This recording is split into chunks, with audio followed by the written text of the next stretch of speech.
yung kanyang loob at labas. Power switch, fuse at cordon na putol.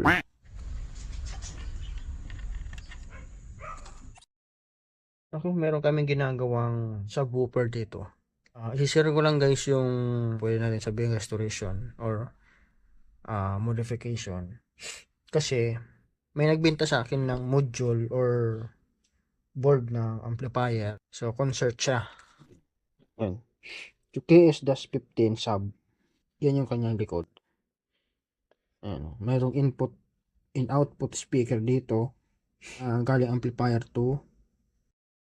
Ito naman yung output. Ayan. May volume, bass, saka yung high cut. Ayan. Yan yung kanilang control. Sa pacing naman, mayroon siyang nominal at reverse. Ayan.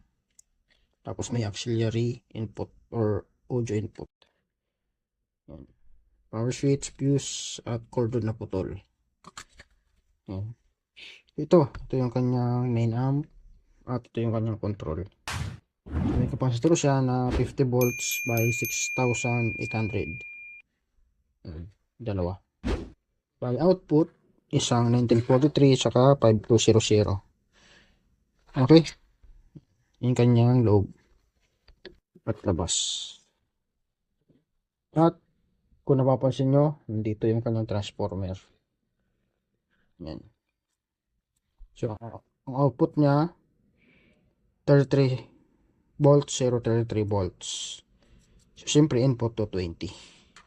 Yun nga, sabi ko na binenta to sa akin, ganyan na may kasamang speaker, yung pinaka-sub niya. Ang plano ko dito, gawa ng box. Naisip kong design nito, yung RCF na lang. Kung nalala nyo, mayroon tayong video na mga ginawang speaker box. So RCF siya na sub-series. 2 piraso yon. Bali 3 pala yon. So yung isa doon natin ilalagay itong board na to. Kasi yung 2 box na yun, order yon. So sinabay ko lang to. Yung speaker pala nito, sunog. 65mm yung kanyang diaphragm guys ng voice coil. So bali 4 layer yon na 4 ohms ang original, pero ang nakabit ko 8 ohms na para mas matibay. So ito yung kanyang speaker guys. Alagabukan na nga lang. Yan yung kanyang magnet. So yan siya. So KS-15 sub. Box nito ay ganyan siya guys. Yan, ganyan siya.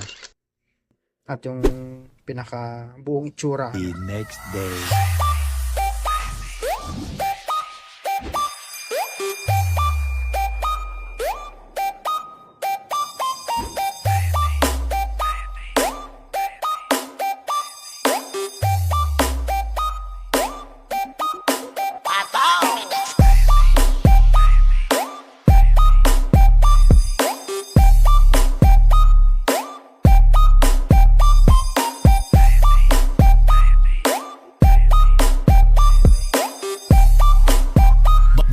Live, the best. Okay. Yan. Update lang tayo dito sa ginagawa nating RCF active, o tawagan nating combination ng concert saka RCF. So ito na guys. So ito, nagdagdag tayo dito ng guys, XLR female male input. Yan. Mayroon namang RCA input para mas decent tingnan or mas professional tingnan. So choice mo na lang yan kung saan ka pwedeng mag-connect. Naka-parallel lang din naman yan. So pwede kang mag-link. Okay. So pwede tayo mag-link dyan kung sakaling mayroong ilagdag na isang box part. So pwede. Yan, siyempre tapos na yung box. Nakabit na rin natin yung speaker. Ayun yung speaker. At pati yung T-nut sa may cover. So, tapos na rin. So, na-set up natin kahapon yan. Siyempre, kinabit na natin yung transformer. Ito guys pala, yung scrap din yan. Galing yan dun sa sira ng power lead. So, kinating natin doon at yan. At kinabit natin dyan.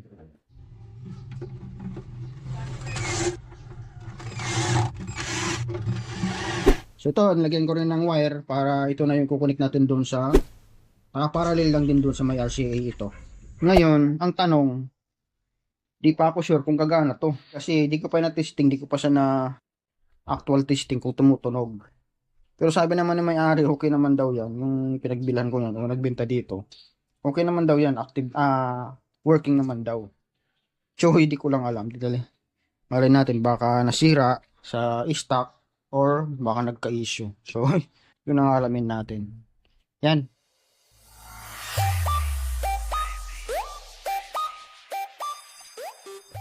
So, patapos na tayo. Yan, pero di pa tayo sure kung tutunog. Yan. Okay, so naghinang-hinang muna ako guys. Hinang-hinang ko muna yung ilan sa mga pwedeng hinangin. Yan. So, plug in muna natin. Yung code yan, yung liit lang. So, plug in muna natin. Oh, power on. Yan natin mag-relay. Yun, nag-relay naman.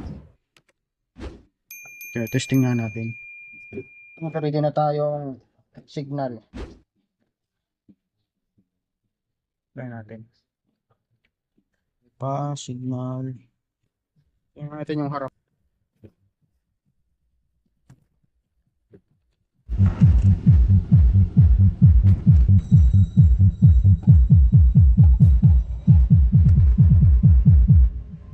So, okay naman. Maray ng gayod. Maray ng gayod. So, mas okay ito guys. 4 ohms yung ano, yung speaker.